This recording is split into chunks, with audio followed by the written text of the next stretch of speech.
Ramanujan for G is now available on the Google Play Store. Try it out for free.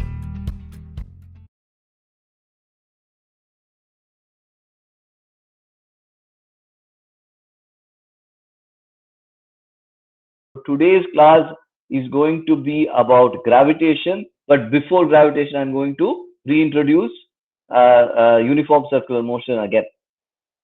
Okay, so I hope you can see my slides, right? See, this is what we teach little bit to our American students. Okay, before you go to uniform circular motion, you must always understand the two vector products. Okay, we already looked at work most recently. Work is a dot product. Dot product is another name for dot product, scalar product. Why is it called scalar product? It is and dot product because the result of a dot product is a scalar. Okay, and it is represented, denoted by the dot. Okay, A dot B is AB cos theta. Okay, and it produces a scalar. Work is a scalar. F dot x is F dot dx produces work, and it is a scalar. Okay, so remember that. Okay, now there are some products which are neither dot products nor cross products. They are just scalar multiplication or an integration, right? So if, and sometimes that even happens for vectors, right?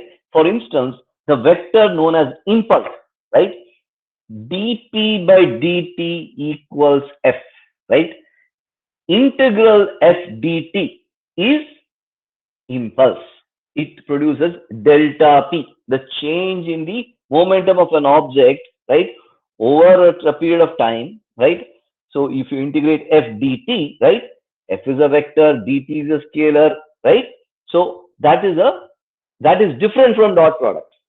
Okay, that produces another vector. Change in momentum is a vector.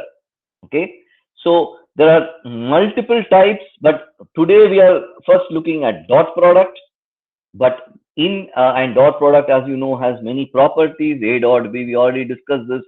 But today the other product is this product called cross product. Okay, in rotation, cross product comes into play. Okay, now what is cross product? If there are two vectors A and B, right, in this plane, right, the cross product and the two vectors make an angle theta, right? The cross product of of A and B, right, is another vector whose direction is like that. Okay, so two vectors like this, direction is like that.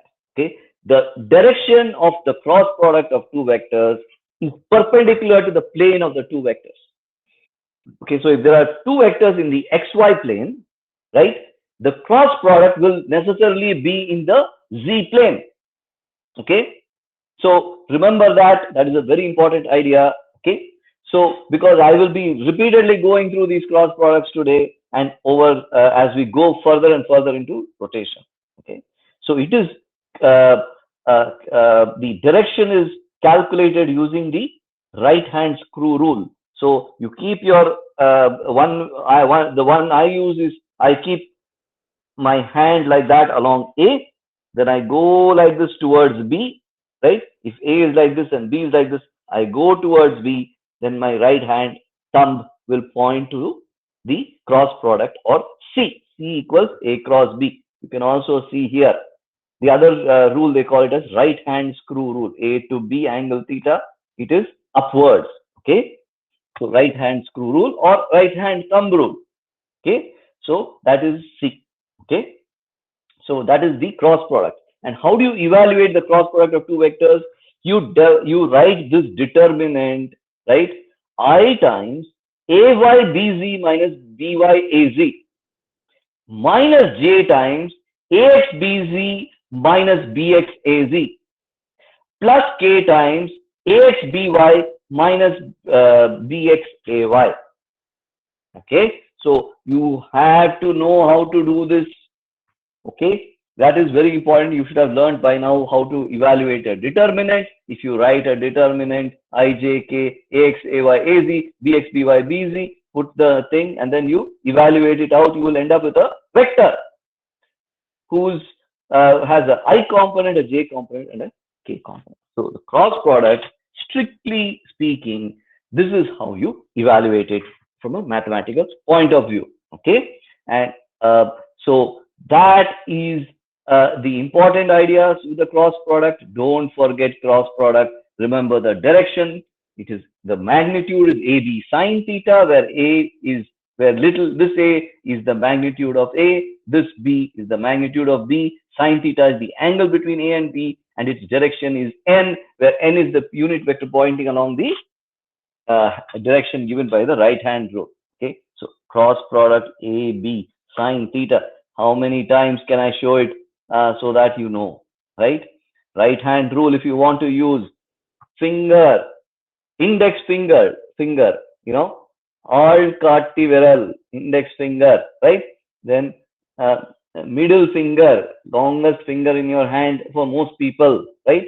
Middle finger points to B.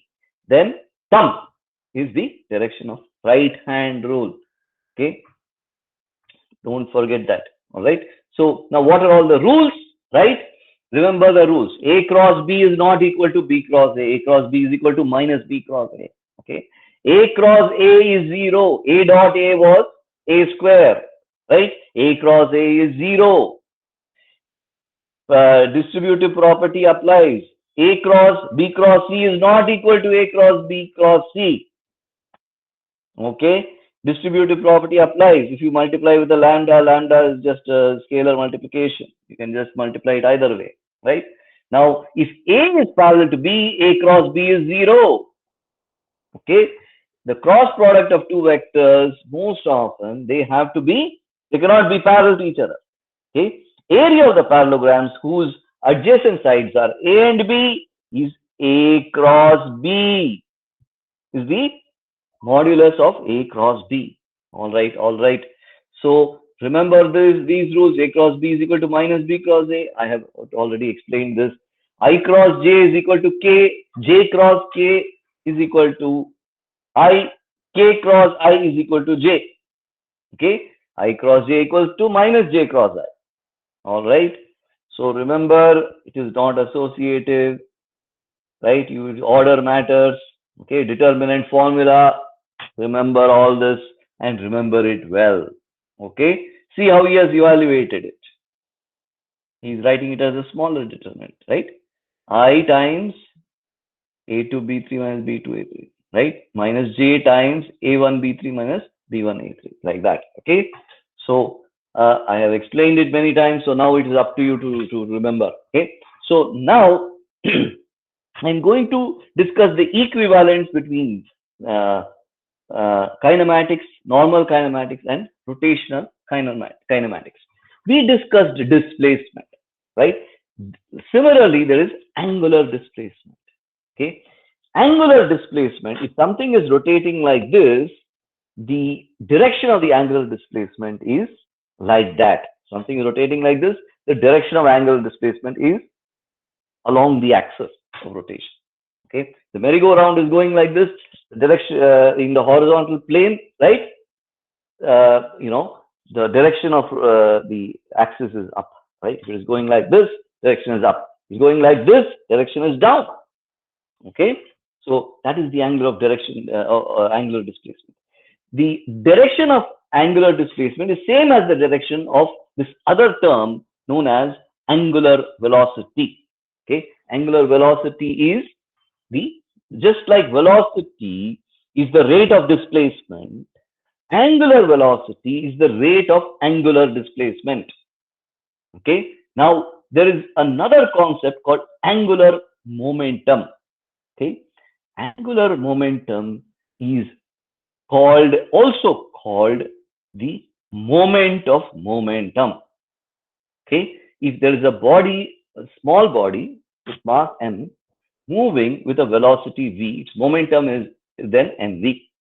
Its angular momentum about an axis is r from the axis to the body cross its cross mv. Okay, so r cross mv is angular momentum. Okay, now just like you have mass, you have the equivalent of mass, which is called moment of inertia. Okay, so momentum, moment of momentum, mass, moment of inertia. Okay, F is equal to ma, torque is equal to I alpha. Okay, F is equal to ma, torque is equal to I alpha. Alpha is the angular acceleration. Okay, so remember that acceleration, right, has when you rotate, right, acceleration has two components. Okay, when something is rotating, let's say in a circle, right, the acceleration has two components. One is a radial component and the other is a tangential component. If it is going faster and faster, its speed is going faster and faster and faster and faster, it will also have a tangential component. That tangential component is related to the angular acceleration. The tangential component of acceleration is related to the angular acceleration. Okay. There is another component to the acceleration which is perpendicular to that, which is the radial component. Tangent, you know, is always perpendicular to the radius at the point, right? Now, the radial component is radial in direction towards the center of the circle, right? And that is given by v square by r. The angular component is given by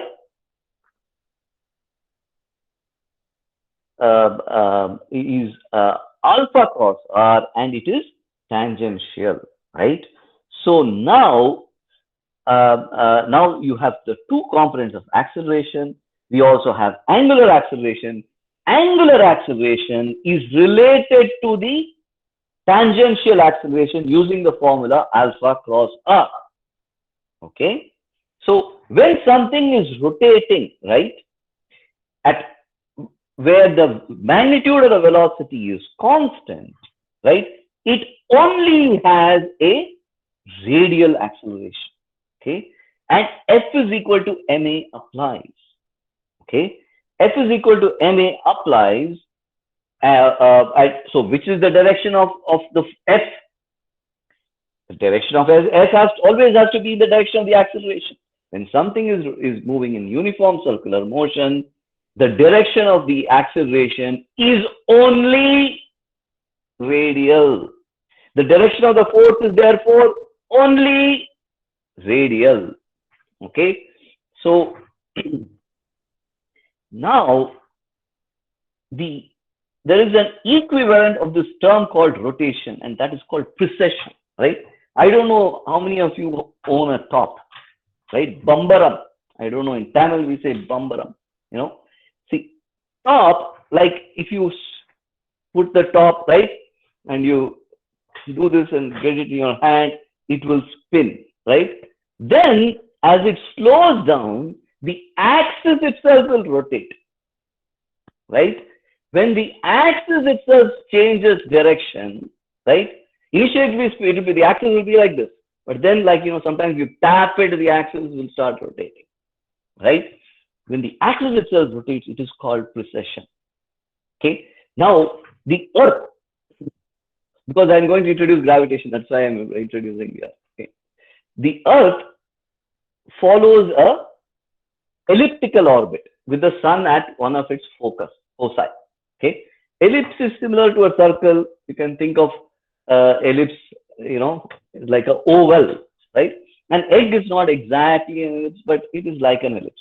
Okay, now it is an oval, right? And typically the sun is at one of the foci. Okay, so that is how the planets revolve around the sun.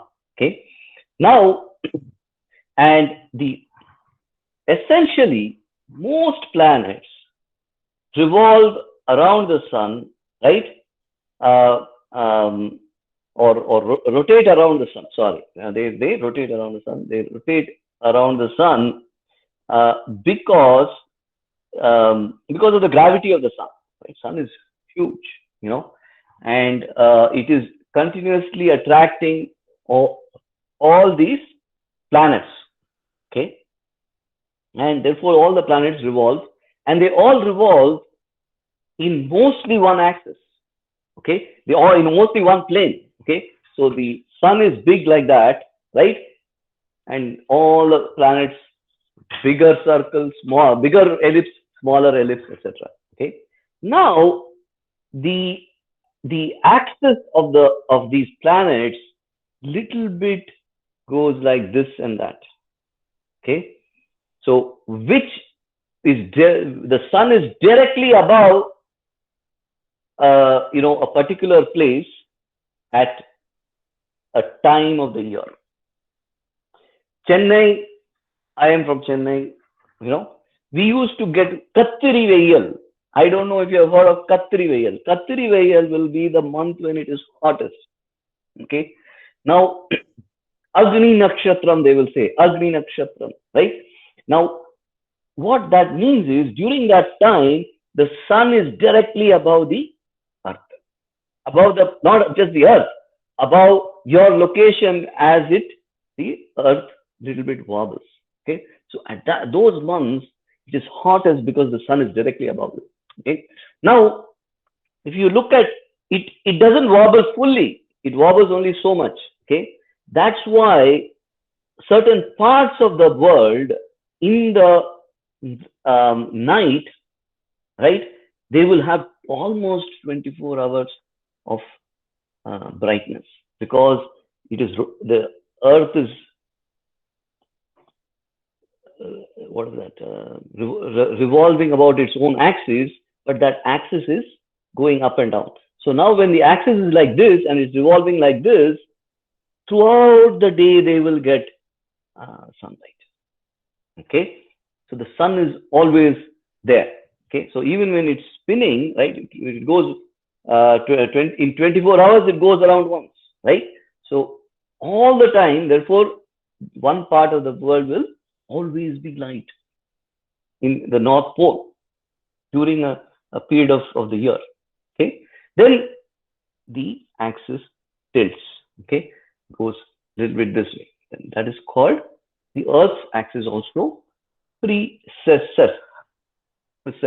Okay, so now let us discuss the equivalent of force. F is equal to ma. Like that, there is this thing called torque.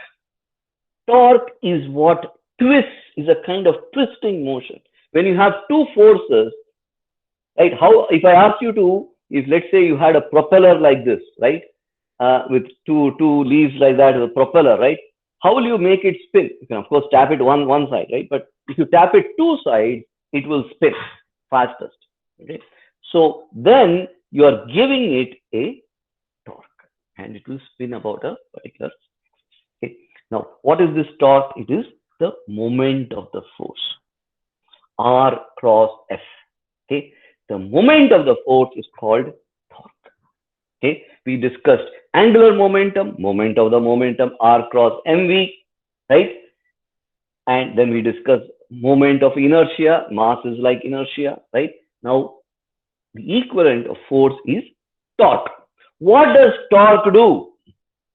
Torque, we discussed momentum, right? F is dp by dt. Torque is dl by dt, where L is the angular momentum. The rate of change of angular momentum is the torque. Okay. More angular momentum. If you want to increase the angular momentum, what do? Give it a torque. Okay. Now, there is another term I'm going to introduce, which is called moment of inertia, right? Now, it is just I times omega, right? Angular momentum is just I times omega. Moment of inertia is represented by the symbol I. So, moment of inertia times the angular velocity gives you the angular momentum, just like mass times velocity gives you the momentum. Moment of inertia times the angular velocity will give you the angular momentum. Angular momentum is also a vector. Okay, R cross mv. All right. So I've gone over the details of all these definitions. That is the first thing you must learn before you learn the material around rotational motion. Okay. So angular velocity is the rate of change of angular displacement. It is d theta by dt, right?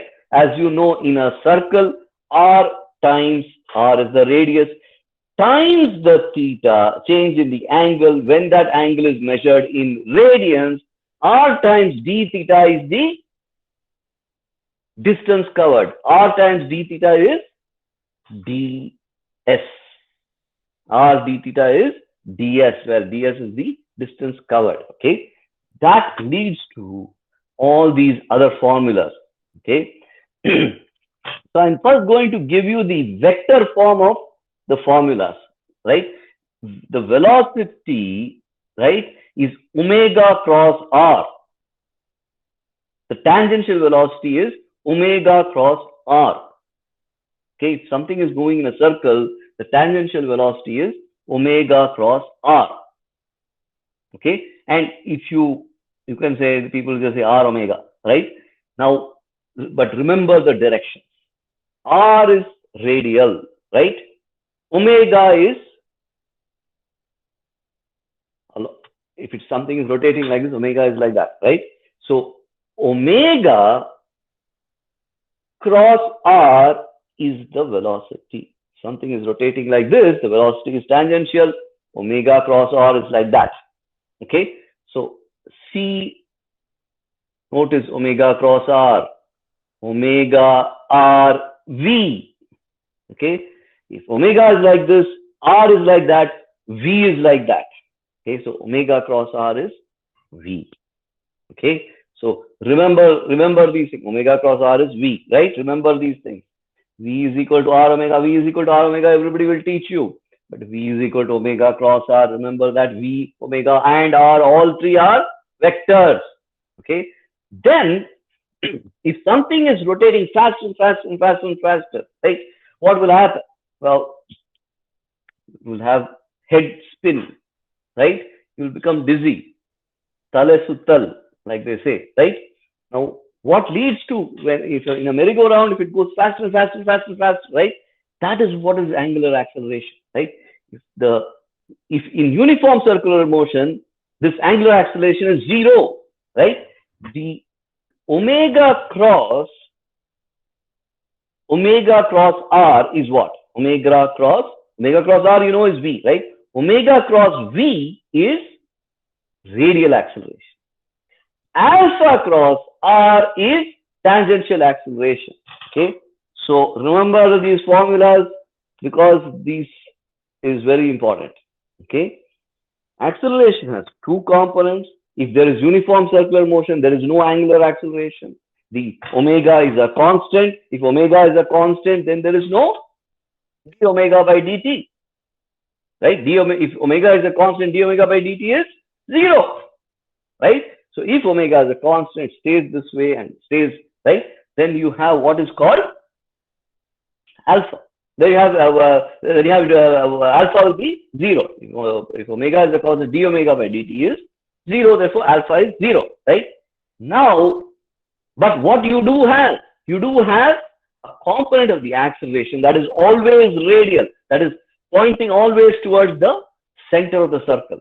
Okay, so there is always a radial component, but you have a tangential component only when it is spinning faster and faster.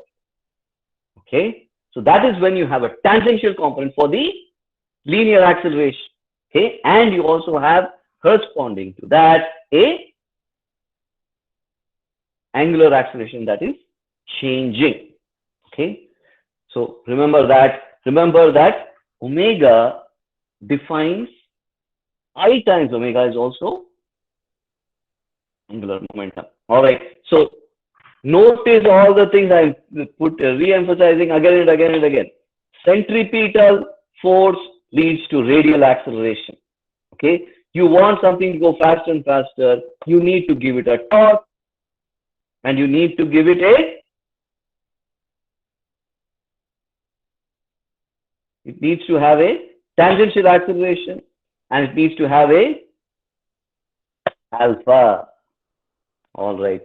So remember these things. Be very careful with these things. Once you learn to be careful with these things, you'll be in very good shape. Remember, the omega cross r is what is the direction of omega cross r, right? That is, which is omega cross v. Omega is like this. V is, let's say something is rotating like that. V is always tangential, right? So omega cross v will be radial. Okay, omega cross v is radial. Okay, so now what is omega cross r, right? If it was uniform circular motion, it will just be omega square r, right? Because omega and r are perpendicular to each other. If you rewrote it, remember why they say it is associative does not work. If you rewrote it like this, omega cross r like that, you will end up with 0. So you cannot write use associative property with cross product. It is omega cross v, okay, and v is omega cross r. Okay, so remember it like that. This is the radial component. The tangential component requires torque and requires angular acceleration. Tau is equal to I alpha. Tau is the torque. All right. So now, motion of a particle in 2 dimensions. This is also a little bit tricky stuff. Okay. Now, when you have a particle moving in 2 dimensions, you can represent its velocity as a combination of a tangential velocity and a radial velocity, right? Instead of having a Vx and a Vy, you have a Vr and a V theta, R and theta. It's called polar, okay? Polar, parametric, so many different things are there. Parametric coordinates, polar coordinates, right? So instead of X and Y, you have R and theta, right? So that is parametric. Now, if you had 3 dimensions, we call it polar, okay? R, theta, and phi, okay? So there are 2 angles, R, theta, phi, okay? Now, so if I have not confused you enough, I feel that we have to go back to basics. Okay, so now why we explain these things in the full complexity first before falling back, it is then that you will have when you re-understand it well, you will have the full knowledge of it and you should remember it. Sometimes it is good to take down notes if you forget. If you remember, it is different, but if you forget, then it is a different. Okay, so notice this satellite going around the Earth. Okay, this satellite, notice the V which is tangential and the A which is radial. In uniform circular motion, things go around at a constant speed, but the velocity is always changing in direction, right? It is always tangential to the circular motion. The acceleration is always radial, right? The force is also only radial. It is circular acceleration, right? Radial acceleration is caused by a centripetal force. Centripetal means center-seeking force. Okay? So uniform circular motion works that way alone. A is equal to V square by R. V is equal to R omega, right? Or A is equal to omega square R, right? So remember that, and then we can proceed forward. A is equal to, so in uniform circular motion, there is only a radial component. There is no tangential component. Okay. Now, when you evaluate what is the time for it to go one full circle? It's called 1 revolution, right? Time to go 1 full revolution is T, or the period of the revolution, right? What is the period of the Earth? How long does the Earth take to go around the Sun? 1 year, right? Now, so now what is frequency? Frequency is 1 by T. Okay. Now, what is the angular displacement? The angular displacement is 2 pi by T. What is 2 pi? 2 pi is 360 degrees, right? So It takes t seconds to go one full revolution. How many radians is that? 2 pi radians. So what is the angular velocity? 2 pi by t. Omega is 2 pi by t. If I gave you t, the omega is 2 pi by t because and it is always 2 pi by t in magnitude. The direction is always, if it's going in a horizontal circle, the direction is upwards. V is equal to r omega. V is always tangential. There is no radial component to the velocity, right? A is always radial alone, omega square r. Okay, so remember all these formulas, and you should have a field day with uniform circular motion. Okay, so now when there is non-uniform circular motion, in addition to omega square r, you also have an at. Okay, and the magnitude of at is dv by dt. Okay, or it is, if it is going faster and faster at a uniform rate, at is alpha cross r, or r alpha. Okay, so then from that you can calculate the net A. The net A includes two components now, AR, which is towards the center, and AT, and AT is R alpha. All right, so that's how you look at all these vectors and you evaluate all these things. Okay, so so now let's do a simple problem with like this: circular path rotation.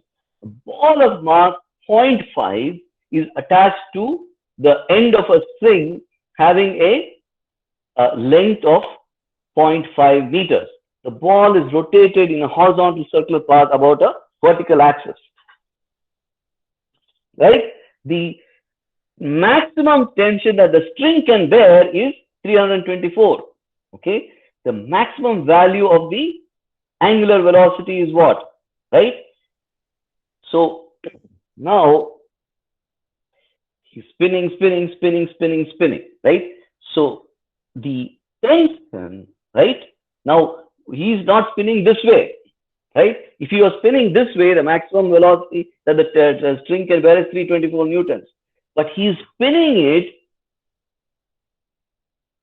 right? The ball is rotated on a horizontal circular path about a vertical axis. That means he's spinning like this only, right?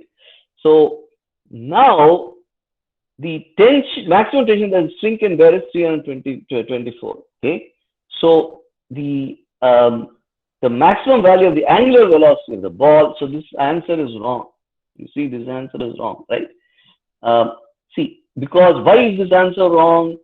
Because it is not being spun vertically. This t minus ng value, you get mg, right? That is only at the highest point you will get mg, right? So this answer is completely wrong, right? So all you need to do here is m omega square r equals t.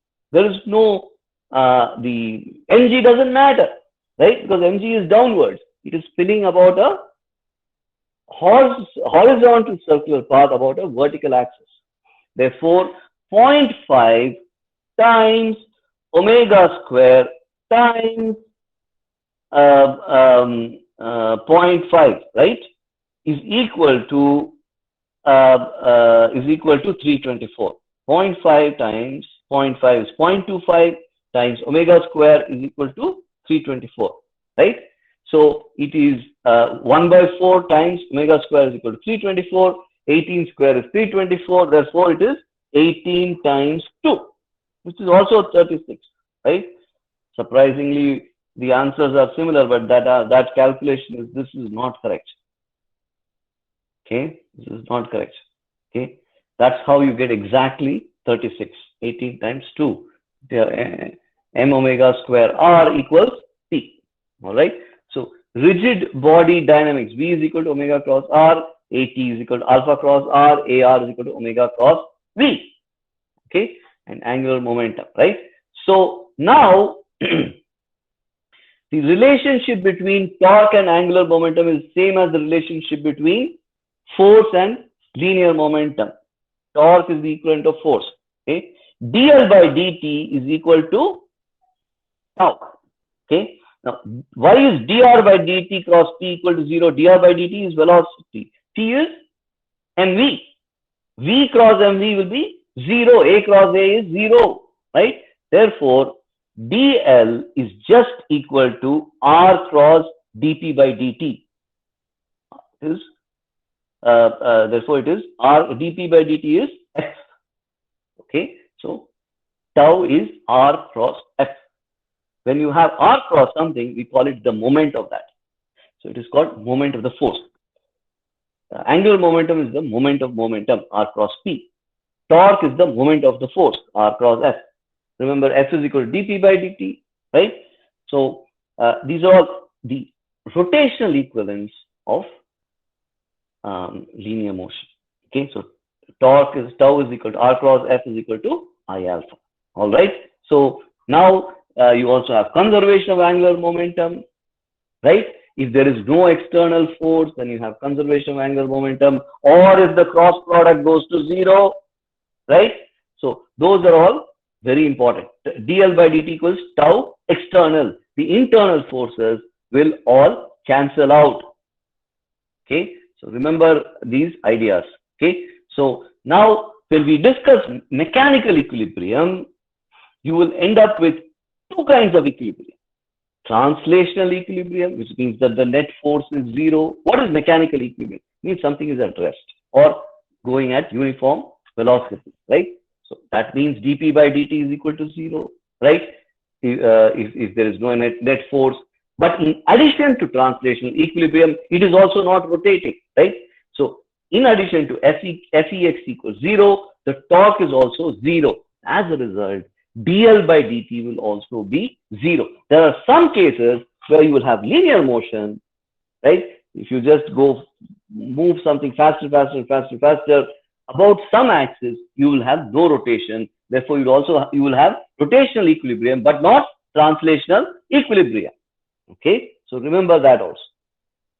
Okay, a particle is confined to rotate in a circular path with decreasing linear speed.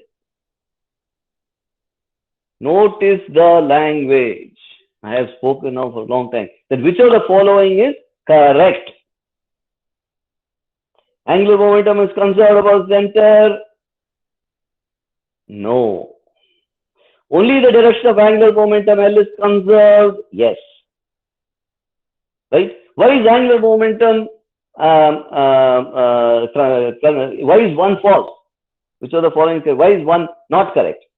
It is because angular momentum is I alpha or I omega, right? I omega. Now, when something is decreasing in linear speed as it's going around, right? What is happening is that its omega is declining.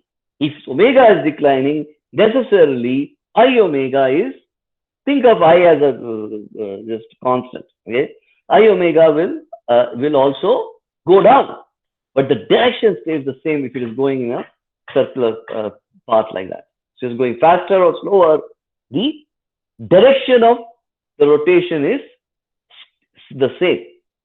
The wobble happens only when this precession is there, changing direction for omega. Okay, it spirals towards the center.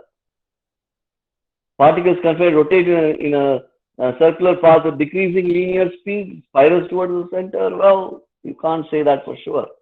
Okay, its acceleration is towards the center. No, its acceleration will have two components because its linear speed is decreasing. Its acceleration will also have a tangential component. Okay, so only 2 is true. The other 3 are false. Okay, so law of conservation of angular momentum. If there is no external torque, then L is a constant. dl by dt will go to 0. Therefore, L will be a constant. Law of conservation of angular momentum states that when no external torque acts on an object, no change of angular momentum will occur. It is similar to when there is no external force, the linear momentum is conserved. Okay, so like that, there is no external torque, angular momentum will be conserved. Now, particle moving with a constant velocity. What happens to r cross mv?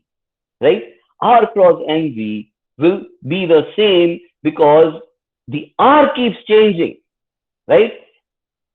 The R keeps changing, but along with it, the angle between R and MV also keeps changing. Okay. And therefore, R sine theta, right, is a constant.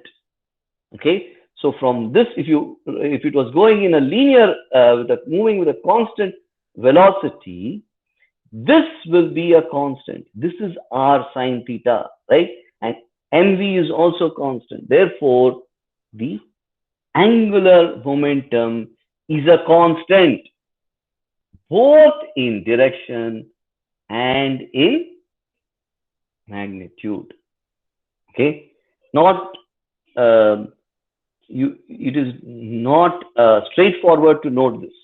Okay, so this is as far as the basics of angular momentum goes. Okay, so now having introduced the basics of angular momentum, was everybody able to join? He was not able to join? Oh, hi. Okay. So now I am going to briefly introduce, because there's only a few more minutes, I'm going to briefly introduce to you little bit about gravitation. Okay. So now when you deal with gravitation, the first law, what is the first law you should know, right?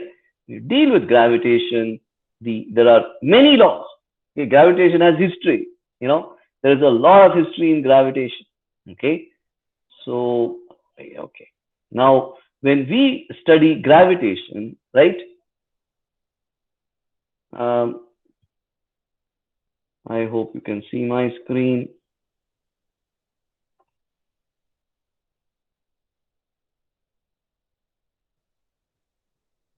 All right, 1 minute. So can you see my screen? Yes. Very good, very good. Okay. Okay. So, yeah, 1 minute, 1 minute. I'm having some technical difficulties today. Okay.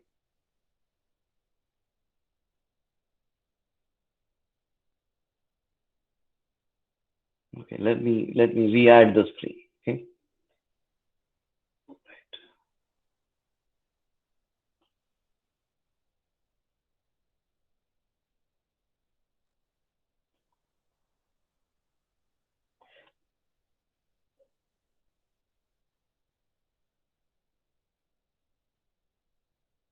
Okay.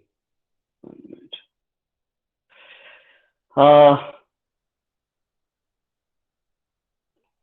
Sorry.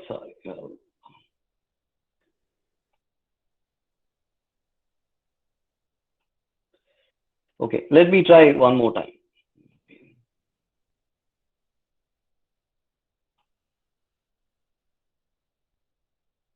Okay. So,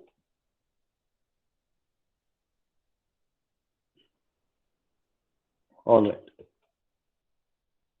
So today I'm going to introduce the basics of gravitation. Okay. Now, gravitation, as I said, has history. Okay. With history, these are all the things that happen. Okay. The first thing that happened was there is what is called heliocentric theory. I am sure you've heard about all this. Kepler, right? Then there was this rich man. So the first person to suggest heliocentric theory was Galileo, right? Galileo did all this S is equal to UT plus half AT square. All that is attributed to him. Okay. The next person to look at these things before Newton was a very rich guy from the Netherlands called Tycho Brahe. Okay, and his student was one Kepler, Johannes Kepler. Okay, now Tycho Brahe, he spent a lot of money. I think he even he was a rich guy. And because he was a rich guy, he spent a lot of money trying to understand all this. When you have a lot of money, a lot of people do a lot of things, right? The strong equivalence principle says that laws of gravitation are independent of velocity and location. Okay? In particular, the gravitational motion of a small test body depends only on its initial position in space and velocity and not its constitution. Okay, so that is a very important point. If you have a small test body where it is only matter and its speed, right? Not what it's made of. So now you can think of gravity of a body on the basis of only one idea, its mass. Okay, so think of it as a small, body in a large universe, and the only thing it has is mass. They don't care if it's pretty, doesn't look good, what is going on in there. Okay, planets, the heliocentric model, as you all know, tells you that planets are moving around the sun in elliptical orbits, really, but you can say, you can solve a lot of problems using just circular orbits also, but it's really not a circular orbit. Okay, it is an elliptical orbit with the sun at one of its foci. Okay, now that was discovered by this guy called Kepler. Okay, Kepler was Tycho Brahe's student, and he came up with all these laws. Okay, so planet moves around the sun in an elliptical orbit with the sun located at one of its foci. Okay, now the second law is called the law of aerial velocities. A planet moving round the sun does so in such a way that the angle swept by the planet. Okay, so if it is closer or further, in either case, if it is closer, then it will sweep more of an angle. If it is further, then it will sweep less of an angle. So the angle swept by the planet will always, for a given period of time, will be a constant. So it's called the Kepler's second law, law of aerial velocities. Okay, the law of aerial velocities happens because of the conservation of angular momentum. The second law happens because of the conservation of angular momentum, right? mr square omega is a constant.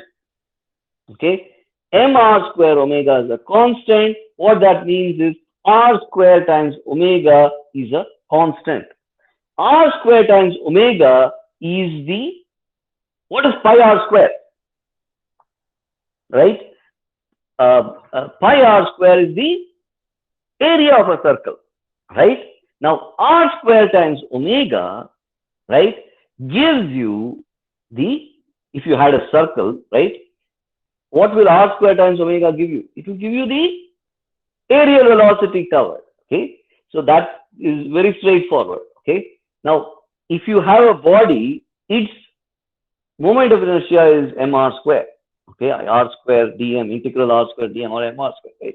So r square omega is constant, is the same as I omega being constant. If I omega is constant, r square times omega is constant. Okay, now r square times omega is the aerial velocity. R omega is what? Velocity of uniform circular motion, right?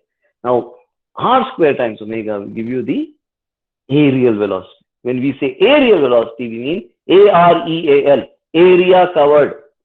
Okay, the area covered is the same for constant periods of time. What does that mean? The r squared omega is a constant. Okay, the third law states that t square is proportional to r cube. What is t? T is the period. We already discussed period, right? T square, the square of the period, is proportional to the cube of what he said was a semi-major axis. What is semi-major axis? In a ellipse, you have a major axis and a minor axis, right? Semi-major axis is the a plus b by 2. It is, if you treat it like a circle, it will be just the radius. Okay, so t square is proportional to r cube. You can easily show t square is proportional to r cube using gmm by r square equals m omega square r. Okay, if you gmm by r square we will come to, right? All of you know gmm by r square is Newton's gravitational law.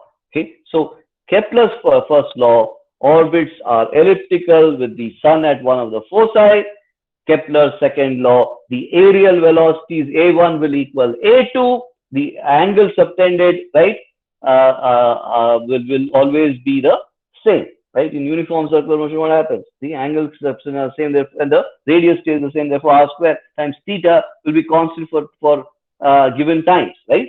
In an ellipse, it is still holds. It perfectly holds. The only thing is that the radius, the distance it is from the sun varies. But what does not vary is the aerial velocity, r square times omega. Okay. Then you have t square is proportional to r cubed. Okay. So t square is proportional to r cubed. You derive using gmm by r square equals m omega square r. I leave it as an exercise for you to try, and then we will look at it and derive it. T squared by r cubed equals a constant, and we'll be deriving it next class. Okay. But really, using what you have learned in linear motion and using gmm by r square, f is equal to gmm by r square, you can do a lot of the derivations of Kepler's law. Okay, so remember these things. Okay, remember centripetal, then understand the basics of Newton's laws, and then you can easily look at explaining these ideas. Okay, circular orbit force is inward in uniform circular motion. If it is non-uniform circular motion, it's a little bit different. But planets, they follow elliptical orbits, but there is only one radial force, which is the gravity of the particular star. Okay, for the planets, right? Now, in reality, there's a little more than that, but that kind of cancels off. Okay. Now, as a result, a lot of planets, they largely follow Kepler's laws. Okay. It is because there is mostly only one force, which is the radial force of gravitation. Gravitation is a radial force between the two bodies, and therefore planets keep spinning around the sun. Okay, just as the moon keeps spinning around the earth. Okay, so with that, I am going to conclude. We will deal with these things one more time next class, but today I have to go a little bit early, and therefore I am going to wind it down